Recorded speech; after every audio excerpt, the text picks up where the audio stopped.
Welcome to the Ramon Foster Show, starring Ramon Foster, and happy Tuesday, Moan. Happy Tuesday, man. Well, I guess we'll go better Tuesday, right? Better Tuesday. I guess. I mean, it's still Tomlin Tuesday, and Mike Tomlin had his press conference this afternoon, and it wasn't exactly filled with news. It certainly wasn't filled with the news that everybody wanted. I'd heard from so many people, Moan, seriously, that thought he was just going to sit down at the table and say, Matt Canada's fired. Next question.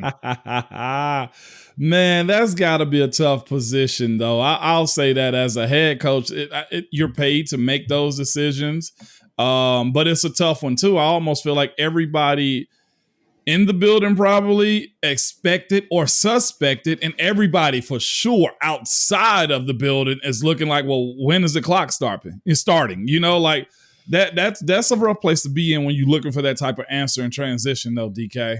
Yeah, no question about that. And when you get into all these situations that are there right now, almost all of the conversations, it feels like, including by the way, between us, is about coaching. Yeah. We've been fixated on coaching. The fact of the matter is, this team's 2-5, and it isn't just the coaching, is it? No, it's not, man, because it's almost like we always say to as far as secondary, you know, rush and coverage work together, or you can't throw the ball if the quarterback's on his back, or, you know, the run game assists the passing game. And there's just been, I know you said Mason Cole kind of alluded to the fact that, look, it's not like 3 or 4 people on offense. It's 1 or 2. You know, or maybe it's just one guy on offense that's causing issues, man. And this is the thing. So you look at this roster and you look at the guys that are playing and how they're playing too.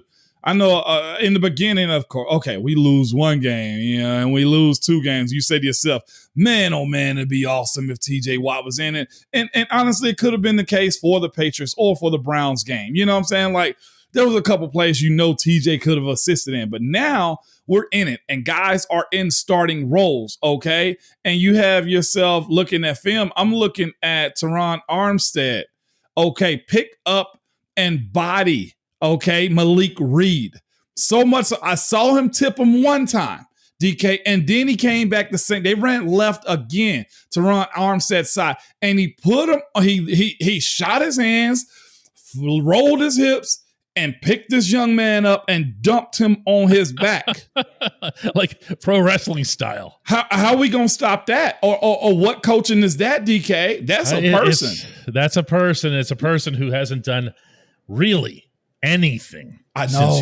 How he got 13 sacks in Denver, I have no idea. I mean, I know this team isn't blitzing. I know they aren't aggressive, and I know that they're asking their edge rushers, including Alex Highsmith, to make sure first and foremost that they seal the rush.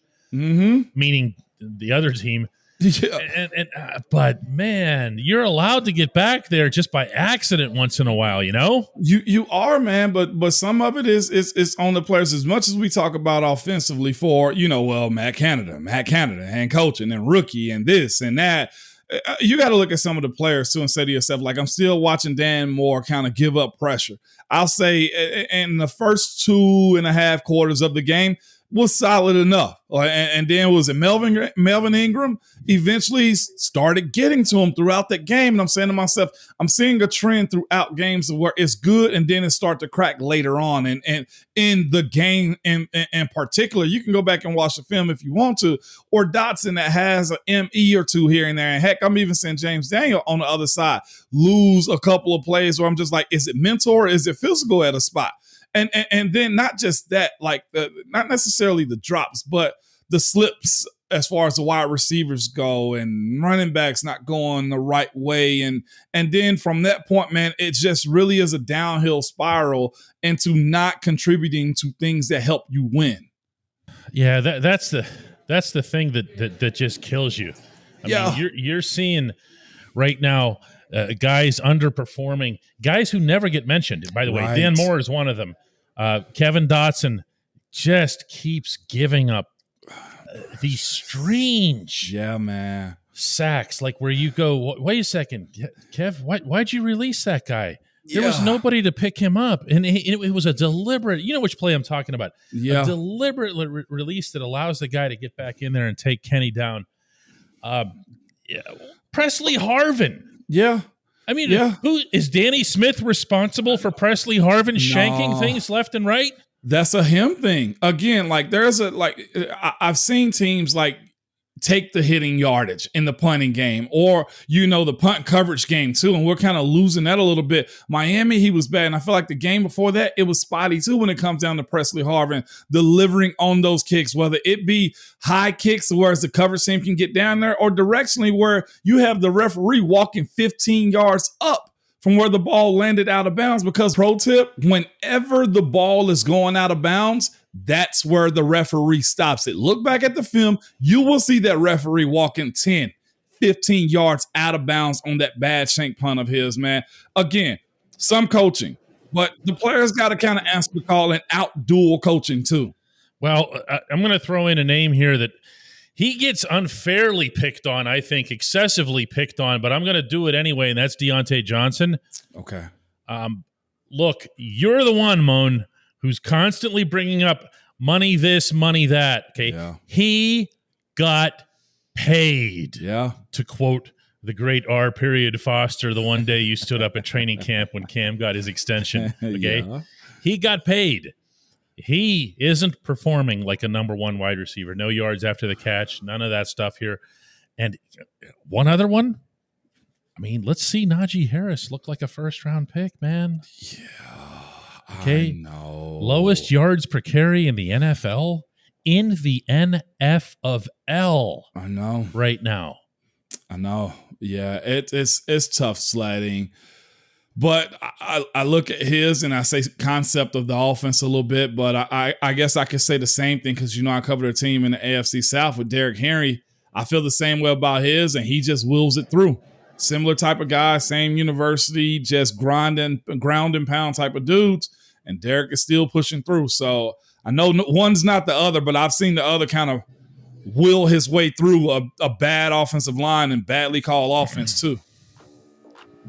Oh, my goodness. When we come back, if for those of you who watch the show regularly, you'll know that we've hinted at this little Javon Hargrave story that I've been wanting to share for a while here. We're going to do that when we come back.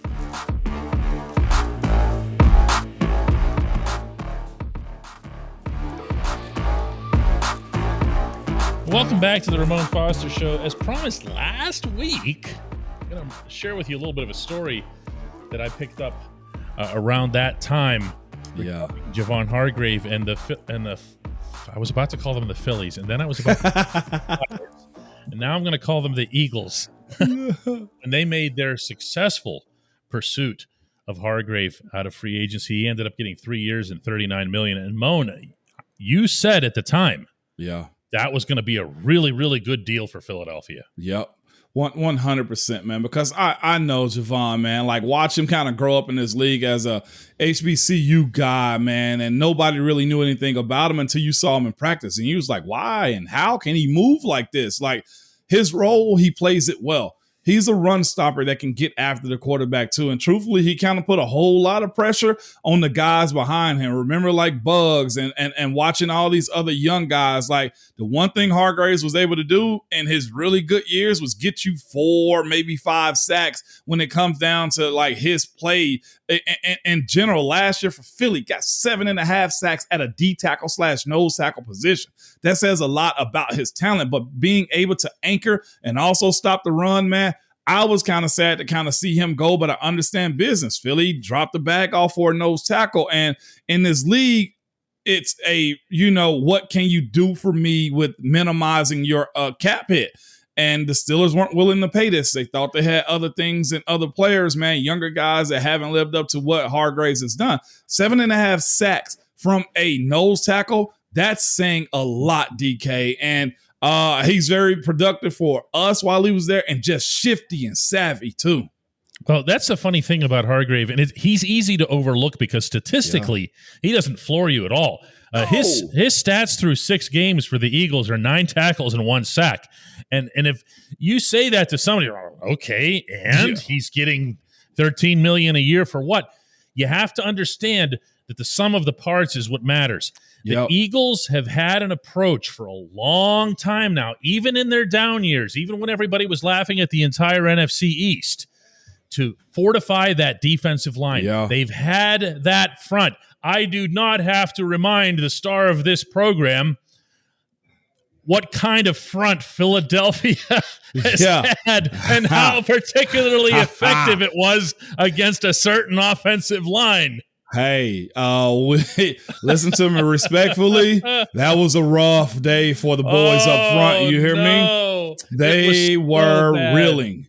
No, man, y'all don't understand. Like, they were lining up in them Ferrari stances with their forehead, like both hands down on the ground, and just firing like a bullet out of a pistol, man. Like, they had a good D-line, and for the longest, they have been having that. Like you said, the recipe is find a guy that can move the ball down the field, get creative a little bit, and now they got that. Almost the same exact things that they had in the Super Bowl year, they got right now in 2022. They are as efficient, and can we almost as consistent as anybody else in the league when it comes down to value of players, production of players, and consistency of wins too. Yeah, and there's no question about that. I mean, it's not just Fletcher Cox. He's the guy that's going to get the headlines for years. And boy, in that game, I don't even want to. Well, yeah, okay. Well, I'd rather not. I'll say this. You talk to Dave, who you just saw this past weekend. He'll let you know. He'll let you know that even in his really good career, Fletcher Cox was that day, that guy. No. Fletcher Cox was going to do that to anybody. Yeah, no, I yeah, mean, but he would have done it to Alan Faneca. He would have done it to anybody that day. Yeah, but a guy who's an all-pro guy like DeCastro, let it be known, hey, he's him. Okay, yeah, 100%. Well, so to the story, I ran into somebody who worked for the Eagles. And this was an individual who shared with me a little bit of the background on how and why the Eagles pursued Hargrave as much as they did. And I really like the way, without getting into too many of the details, I like the way he saw it as a part or a piece. Wow. They didn't look at Hargrave as an individual. They looked at him as what he could do for the rest of the Philadelphia defense. Okay. And I know who used to do that, Moan. This is where I'm going here. That was Hemp for this defense? No. I'm talking about which team used to do that. It was Pittsburgh. And Pittsburgh has always been built on what? A stout D-line and pass rush. A stout D-line and pass rush. Yep. From Chuck Noll onward, it's been it started. Never forget that this franchise started on the back of Mean Joe Green. Mm-hmm. And then from there on top of the steel curtain, and it just kept going. And to his inestimable credit, Cam Hayward continues that legacy today, but he continues it somewhat in isolation. Larry Ogunjobi's been a nice fit. But everything they've done on the D-line, Moan, if we're being fair here, over the last 4 or 5 years has been this, a little bit of that, a little bit of that. Mm-hmm. And there hasn't been that focus on either side of the trenches.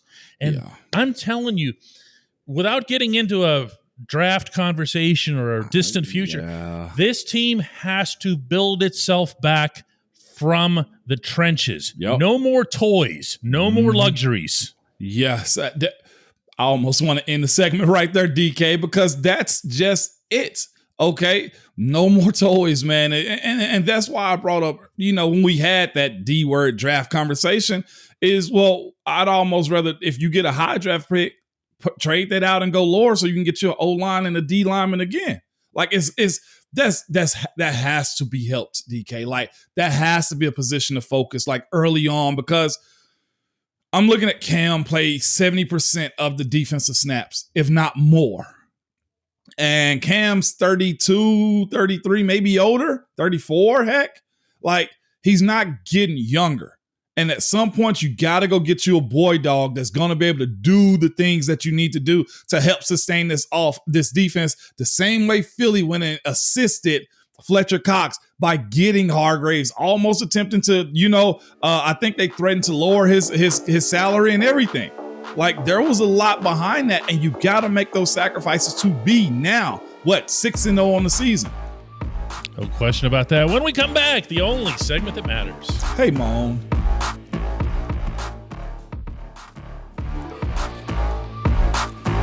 Welcome back to the Ramon Foster Show and the only segment that matters, and that is brought to you always by the Get-Go Cafe and Market, where quality is at the core of every menu item. 3 expert chefs fine-tune every detail, from how classic and unexpected flavors complement each other to the order that each fresh ingredient is added so that every sub, burger, salad, wrap, drink, and app is crafted for craveability. Order now at the Get-Go Cafe and Market. Better believe it. Moan, today's question comes from Janine George, and she asks, wait, I'm going to back up now.